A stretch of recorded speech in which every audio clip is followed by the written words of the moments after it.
Boruto 2 Blue Vortex Chapter 4 picks up with Code looking at the Ten Tails and basically being like, oh my gosh, what is Boruto talking about? The Ten Tails, it's not doing anything. It's not evolving. There's no horror behind it. I don't know what he was talking about.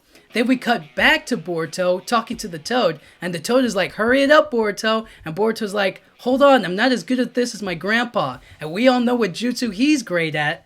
And then Boruto finally locks in, and Kawaki's looking at him like, what the heck? Who is he talking to? Like, there's nobody else here. It's like, what's going on?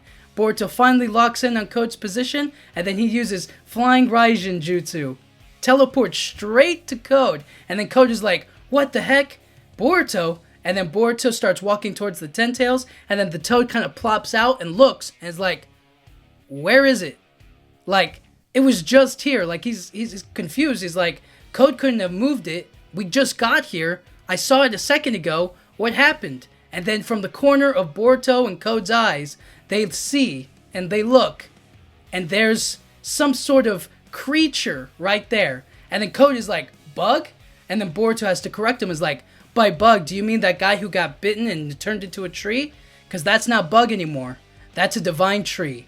And then the bug divine tree starts looking at Boruto and goes straight for him and attacks him. And Boruto blocks it, barely pushing it back, you know what I mean? Came at him full force. And then he's kind of like talking to it, and the bug divine tree basically says, have you come to offer yourself up to be eaten, Otsutsuki? And then Boruto uses the sign of the ox, the hand sign of the ox, and uses a lightning style jutsu and shocks the bug divine tree off of him. So then the bug divine tree starts attacking him, and he uses like, he transforms his hand into like this giant jaw teeth thing looking thing and starts going after him. And then Boruto uses the Flying Raijin to teleport back to the Toad or to Code or whatever, and then he's able to like dodge the attack. And then the bug divine tree is like, what a tricky little jutsu. And then Code is like, what are you talking about? What do you mean bug's a divine tree? I don't understand. What are you talking about? And then he's like falling down. It's like, tell me now. And then Boruto touches him, and he rescinds the Rasengan Uzuhiko. He's like, all right, get up. I need you to help me. We're in for a fight right here. He takes it away from Code, and he's basically like, something's going on right here, right now. And everybody who got turned into a tree, it's not just Bug, it's other people as well. And we have to figure out what to do to take it away. And then out of nowhere, in the sky above, right where the Ten Tails was, there's another divine tree person, and is basically like floating there. And the first thing they say is chakra. And then they both look, and they basically explain like their original purpose as the Ten Tails or as a divine tree is to eat an Otsutsuki and then grow into a divine tree or whatever, right? And basically their instinct is like to suck up all of the chakra from the planet and absorb it and turn it into the divine tree, and then turn somebody else eats it and they turn into an Otsutsuki. Like that's the original plan. And so basically we just see that like this new divine tree has appeared, and then we get to see another divine tree, like a woman divine tree, pop up, and she's basically laughing at Code, being like, oh, Code, look at you, always you being used and never the one in control of your life, you know what I mean? You're never going to be able to move on or do the things that you want to do. You'll always be controlled by somebody else. And then Boruto is basically like, all right, we gotta get ready to fight here. And then he looks over the corner of his eye and he sees another divine tree. But this divine tree looks eerily similar to somebody who we all know. And I'm not going to say it right now. And then it cuts to Kawaki and Shikamaru talking about Boruto, how he left the village, how he just like vanished, and they're basically like, so he can use space-time ninjutsu now. And then Kawaki's like, I don't know about all that, but he just disappeared, and it looked like he was talking to somebody, maybe somebody on the sensory unit. And Shikamaru's like, no, all of their records are like logged in, like we would know if anybody was doing anything or communicating with them. And so they're like, you think he came to the village for Code?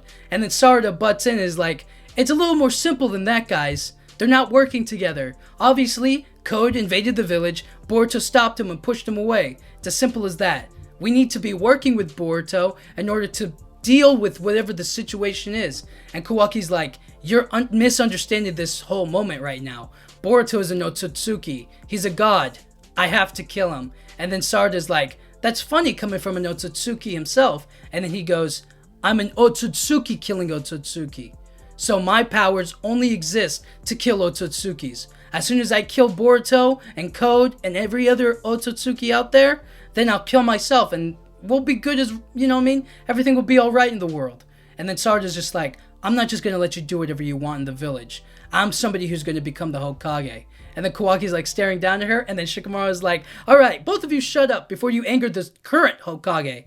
Alright, it seems like Boruto and Code are somehow a part of this. For the time being, we're going to figure out the situation with whatever's going on. So we're going to have to see what happens next, okay? We cut over to the situation with Boruto and Code, and we basically see 4 Divine Tree people, alright? We see one that looks like Bug, one that looks like a woman, the one that appeared in the sky, and the one that Boruto keeps on looking at and like keeps directing his focus to. Boruto is instructed by the Toad saying like, alright, we were a little too late for this one. It's time to get out of here and to retreat. We can't stay here and fight. And then Boruto grabs his sword and is getting ready to charge at the Divine Tree he's looking at. And the Toad is like, what are you doing?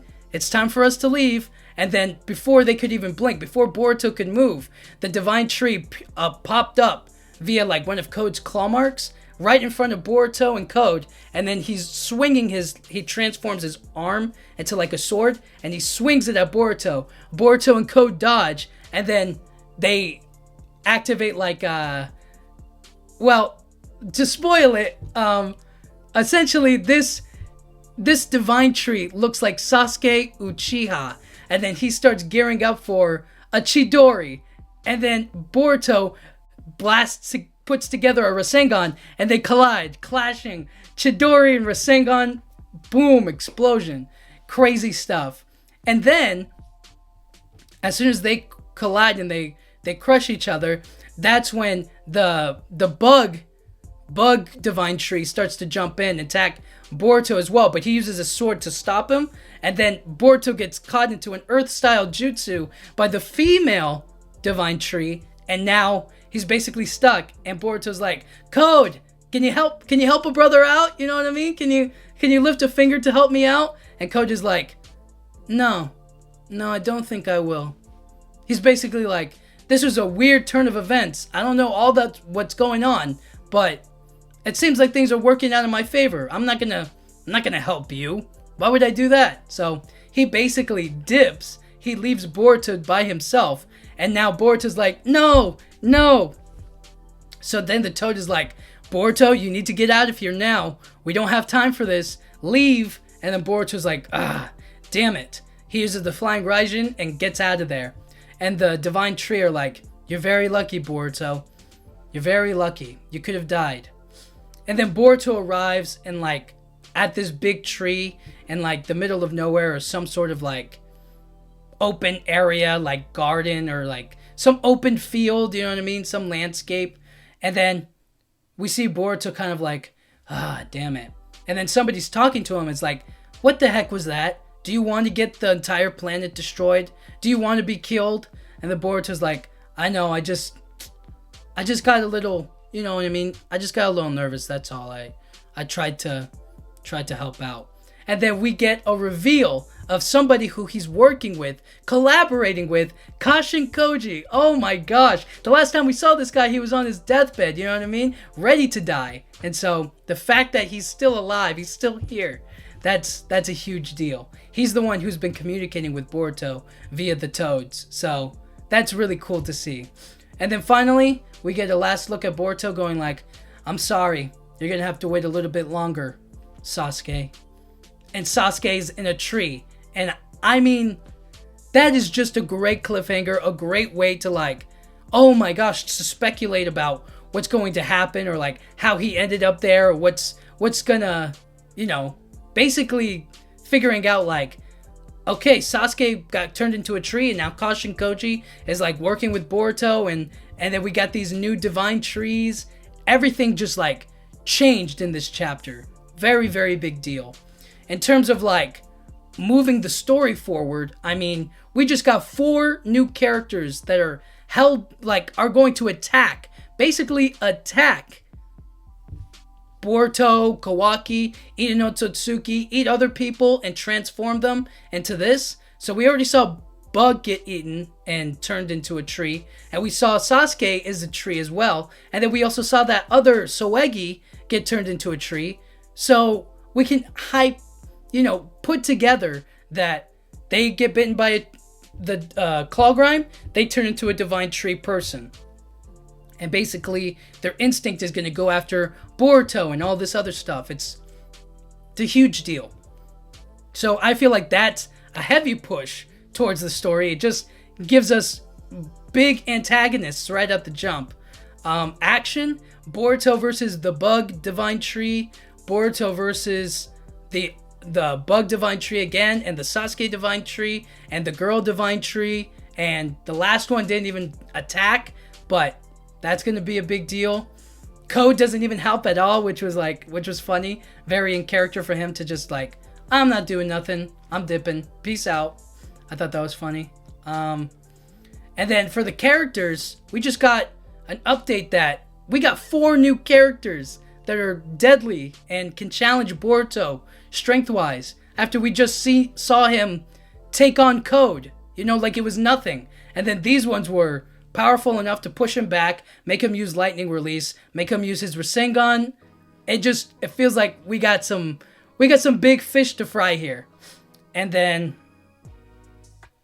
as for the consequences of all this, we have to figure out how to get Sasuke back, how to get Soegi back, and anybody else that was bitten and turned into a tree. It's a very big deal, and with these things alive and out there, there's going to be heavy consequences. There's no way that these things are just going to easily like let it go. Like, okay, turn us back to normal. Like, nope, it's going to be a fight, and it's going to be crazy. And finally, the end, seeing Sasuke turned into a tree, seeing Kashin Koji being alive and being the one helping out Boruto, that's such a huge deal. It's the biggest deal in the world, because I don't know what their relationship to one another is. Obviously, they're companions, they're working together, but we don't know the full story, and that's going to be interesting to see in the next chapter. And so this was a great chapter. All things considered, it had everything that you want. It progressed the story, it introduced new characters and made them important. It kind of like introduced like a new threat to the world, right? Not just those divine tree people, but like if any claw grind bites you, you could turn into one of those things, technically. And it saw Boruto kind of being pushed back, and it saw Sarada and Shikamaru and Kawaki kind of like figuring out what to do next, and Sarada and Kawaki like butting heads against each other. It was really, really cool to see this chapter. We got to see everybody stand up and have a little role in this one. So it was really cool to see. Overall, I give this chapter a 9.3. It was just that good. It was so crazy to see how like the jump between chapter 3 and chapter 4, like we get so much in this chapter. It feels almost criminal. That's what it feels like. But a great chapter, great work. I really like this chapter. Let me know what you guys think, and thank you guys so much for watching. Yeah.